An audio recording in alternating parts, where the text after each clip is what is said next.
की वो रात थी। शीतलहर ने पूरे इलाके को अपनी चपेट में ले रखा था। तापमान 0 के करीब था और कोहरा ऐसा था मानो आसमान खुद जमीन पर उतरकर उसे निगलने आया हो।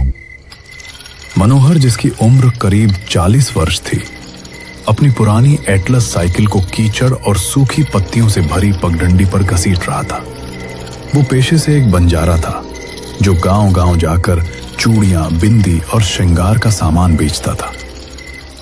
उसके दांत किटकिटाने की आवाज सन्नाटे में गूंज रही थी।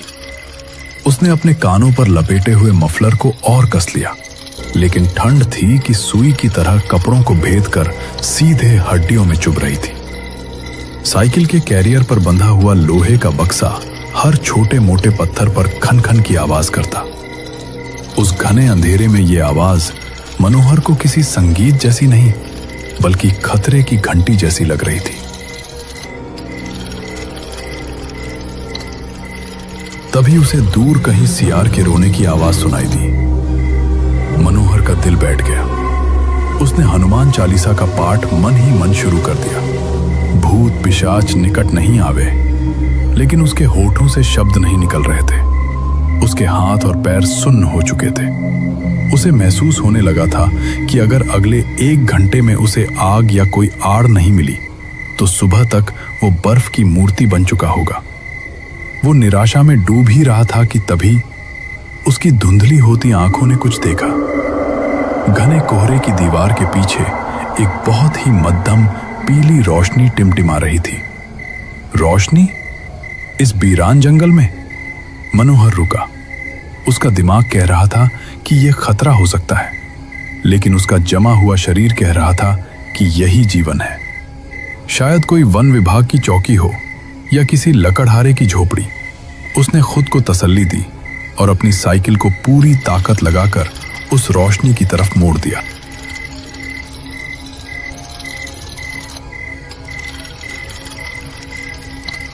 जैसे जैसे मनोहर रोशनी के करीब पहुंचा, एक अजीब सी गंध उसकी नाक में आई। गीली मिट्टी, जलते हुए कोयले और बहुत पुरानी सीलन की गंध।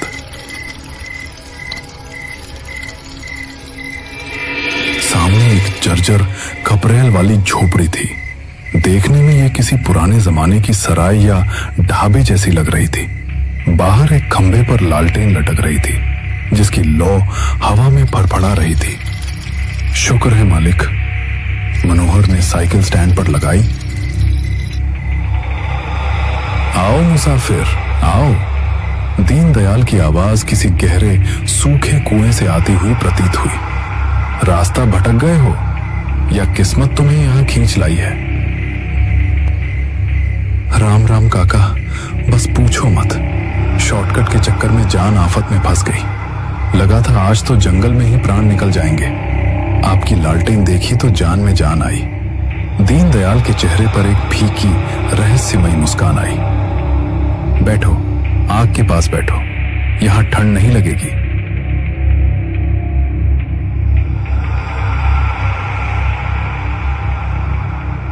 आग की तपिश मिलते ही उसे स्वर्ग जैसा अनुभव हुआ। काका, कुछ खाने को मिलेगा या कम से कम एक कड़क चाय ही पिला दो। अदरक कूट के डालना, गला बैठा जा रहा है। मनोहर ने अपनी बंजारा शैली में फरमाइश की। चाय? हाँ, चाय मिलेगी।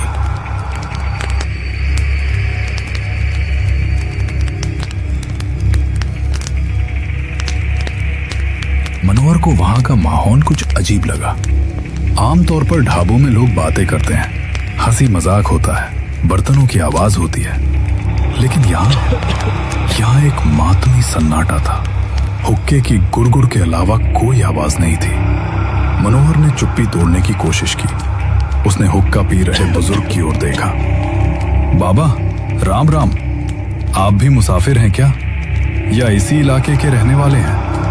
रामू काका ने हुक्के की नली मुंह से हटाई। धुआं छोड़ते हुए उन्होंने मनोहर को ऐसी नजरों से देखा जैसे वे उसके आर पार देख रहे हों। मुसाफिर तो हम सब हैं बेटा, बस कुछ लोग मंजिल पर पहुंच जाते हैं और कुछ रास्ते में ही अटक जाते हैं। रामू काका ने पहेलियों में बात की। हम तो बस इंतजार कर रहे हैं। इंतजार किसका? मनोहर ने उत्सुकता से पूछा। बस का? इस रास्ते पर तो बैलगाड़ी भी मुश्किल से चलती है। तभी कुर्सी पर बैठे ठाकुर विक्रम सिंह ने अपनी मूंछों पर ताव दिया और गरजदार आवाज में बोले, ए बंजारे, ज्यादा सवाल मत कर, अपनी चाय पी और रास्ता नाप। मनोहर सहम गया। ठाकुर की आवाज में एक ऐसा रोब था जिससे पता चलता था कि यह आदमी हुक्म चलाने का आदी है। मनोहर ने दीनदयाल की तरफ देखा जो अब मिट्टी के कुल्हड़ में चाय डाल रहा था। लो मुसाफिर, दीनदयाल ने चाय बढ़ाई। जैसे ही मनोहर ने कुल्हड़ थामने के लिए हाथ आगे बढ़ाया, उसकी उंगलियां दीनदयाल की उंगलियों से छू गईं। झनन! मनोहर को करंट सा लगा। दीनदयाल का हाथ वो बर्फ से भी ज्यादा ठंडा था, इतना ठंडा कि मनोहर की रीढ़ में सिहरन दौड़ गई। बाप रे काका, आपके हाथ तो बर्फ जैसे ठंडे हैं। आप खुद आग के पास क्यों नहीं बैठते? मनोहर ने कुल्हड़ पकड़ते हुए कहा। दीनदयाल ने कोई जवाब नहीं दिया, बस अपनी बेजान आंखों से उसे घूरता रहा। चाय की एक घूंट लेते ही मनोहर का दिमाग थोड़ा खुला। उसने हिम्मत जुटाकर कहा, माफ करना ठाकुर साहब, पर रात बहुत काली है और मन घबरा रहा है। सुना है इन जंगलों में पुरानी हवेलियां और भूत प्रेत के किस्से बहुत हैं। आप लोग तो यहीं के लगते हो, कोई किस्सा ही सुना दो ताकि रात कट जाए। भूत शब्द सुनते ही ढाबे का तापमान अचानक गिर गया। अंगीठी की आग जो अब तक पीली थी, अचानक नीली लपटों के साथ जलने लगी। कोने में बैठी लाल साड़ी वाली लड़की का घूंघट हल्का सा हिला, जैसे किसी ने आह भरी हो। ठाकुर विक्रम सिंह ने मेज पर मुक्का मारा। बकवास बंद कर, भूत वूत कुछ नहीं होते, ये सब कमजोर दिल वालों का वहम है। ठाकुर की आवाज ऊंची थी, लेकिन मनोहर ने गौर किया कि ठाकुर की आंखों में डर तैर रहा था। रामू काका ने एक लंबी सांस ली और आगे झुक गए। वहम नहीं है ठाकुर, सच है, और सच को जितनी देर दबाओगे वो उतना ही भयानक होकर बाहर आएगा। रामू काका ने मनोहर की आंखों में देखा। सुनना चाहता है कहानी? तो सुन। ये कहानी किसी किताब की नहीं, इसी जमीन की है, इसी रात की है, 50 साल पहले। रामू काका की आवाज अब बदल चुकी थी। वो एक कथावाचक की तरह बोल रहे थे। ये जगह जिसे आज तुम बीरानपुर के जंगल कहते हो, 50 साल पहले यहाँ सुंदरगढ़ नाम का एक खुशहाल गांव हुआ करता था। खेतों में फसल लहलहाती थी और शाम को चौपाल सजती थी। इसी गांव के मंदिर के पुजारी की एक बेटी थी, लाजो। रामू काका ने कांपती उंगली से कोने में बैठी लड़की की ओर इशारा किया। मनोहर की सांसें अटक गईं। क्या वो लड़की कहानी का हिस्सा है? लाजो, जैसा नाम वैसा रूप, सांवली सलोनी, आंखों में ममता और बोली में मिश्री। गांव का हर इंसान उसे अपनी बेटी मानता था। लाजो का दिल आया गांव के ही एक किसान के बेटे किशन पर। किशन नेक दिल और मेहनती लड़का था।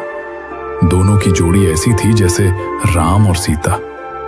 पुजारी जी राजी हो गए और शादी की तारीख पक्की हो गई। मनोहर मंत्रमुग्ध होकर सुन रहा था। फिर क्या हुआ काका? सब ठीक तो था? रामू काका ने ठाकुर की ओर देखा जो अब पसीना पोंछ रहा था।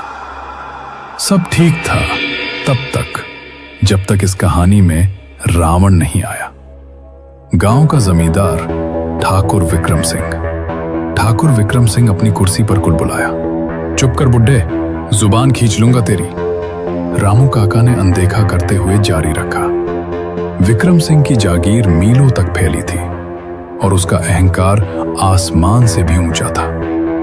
उसकी बुरी नजर लाजो पर थी। जब उसे पता चला कि लाजो की शादी एक मामूली किसान किशन से हो रही है, तो उसका मर्दवादी अहंकार जाग उठा। उसने पुजारी के पास प्रस्ताव भेजा कि लाजो को उसकी हवेली की शोभा बनाया जाए। पुजारी ने इनकार कर दिया। बस यही इनकार विक्रम के सीने में खंजर की तरह चुभ गया। मनोहर ने डरते हुए पूछा, फिर? ठाकुर ने क्या किया? वही जो राक्षस करते हैं। दीनदयाल ने चूल्हे में लकड़ी डालते हुए भारी आवाज में कहा।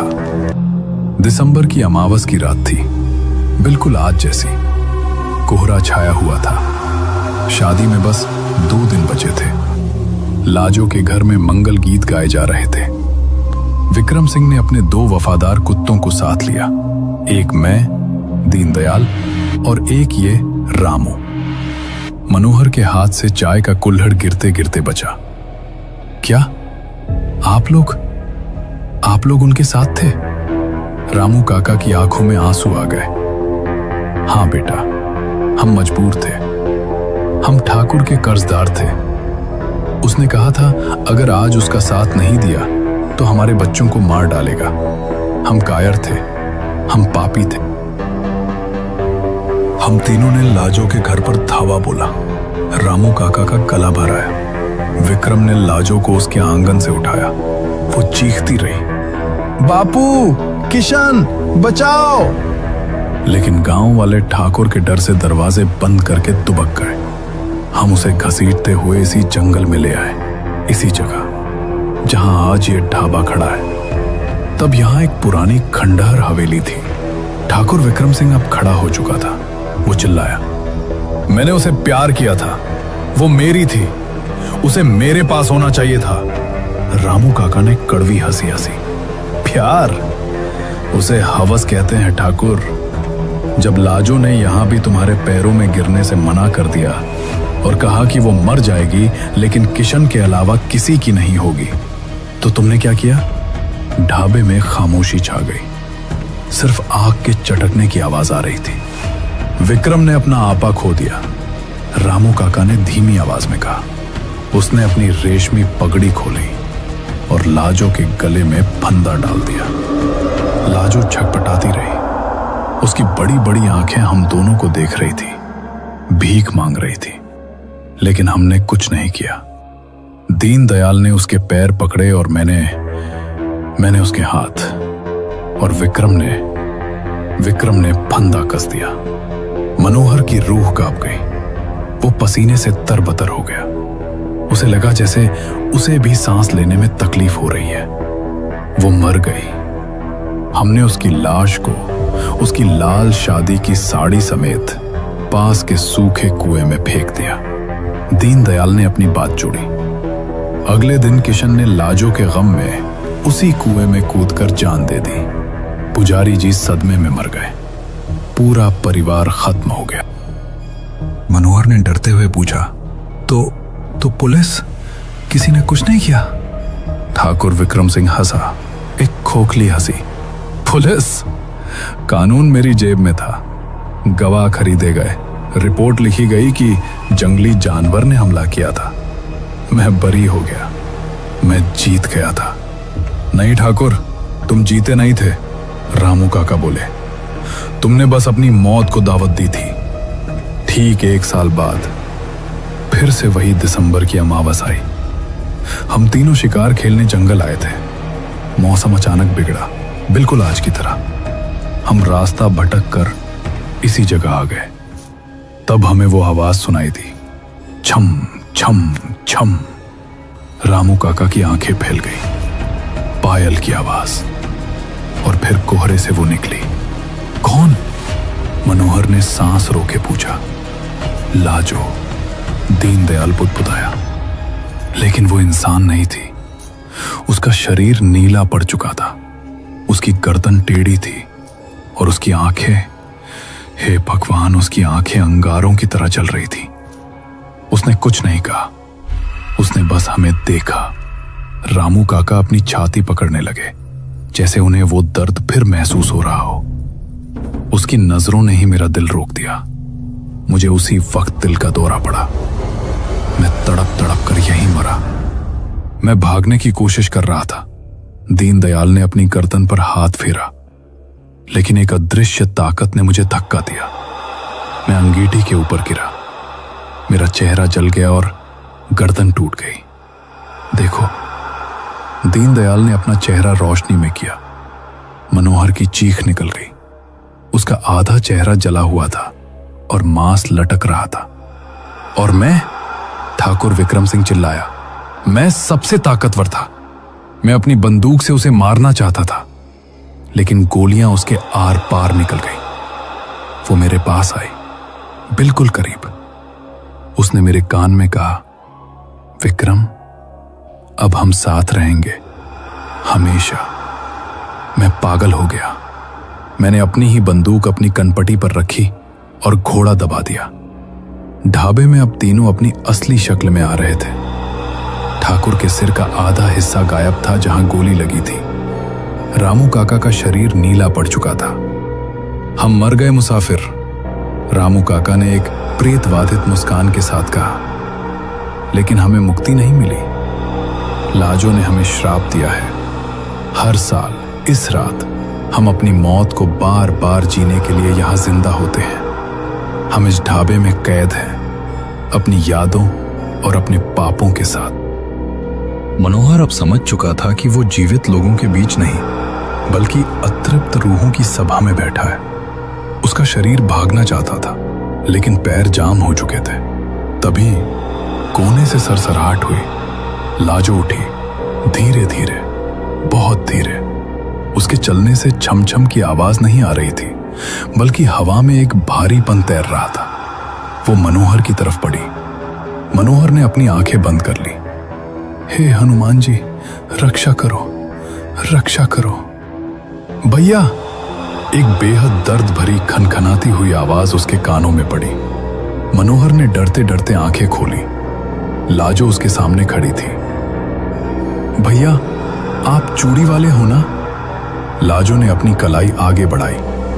मेरी शादी होने वाली थी, पर मेरे हाथ खाली रह गए। किशन को लाल चूड़ियां बहुत पसंद थी। क्या आप मुझे पहनाओगे? मनोहर की रूह कांप रही थी, लेकिन उस अतृप्त आत्मा की पीड़ा देखकर उसके अंदर का इंसान जाग उठा। एक अजीब सी करुणा ने उसके डर को कम कर दिया। उसने देखा कि लाजो की कलाइयां सूनी थी। हाँ हाँ बहन, मनोहर की आवाज टूटी फूटी निकली। तभी बाहर मुर्गे की बांग सुनाई दी। कुक कड़ुकू। भोर होने वाली थी। पूर्व दिशा में हल्का उजाला होने लगा था। दीनदयाल, रामू काका और ठाकुर विक्रम सिंह घबराने लगे। वक्त हो गया, वक्त हो गया, रामू काका चिल्लाए। उनका शरीर धुएं की तरह उड़ने लगा। जाओ मुसाफिर, भाग जाओ। सूरज की पहली किरण पड़ने से पहले यहां से निकल जाओ, वरना तुम भी हमारे साथ इस कोहरे का हिस्सा बन जाओगे। देखते ही देखते वो ढाबा हिलने लगा। दीवारें पारदर्शी होने लगी। मनोहर ने अपना बक्सा उठाया, साइकिल पकड़ी और बिना पीछे देखे अपनी पूरी ताकत लगाकर वहां से भागा। उसके कानों में लाजो की खन खन और ठाकुर की चीखें गूंज रही थीं।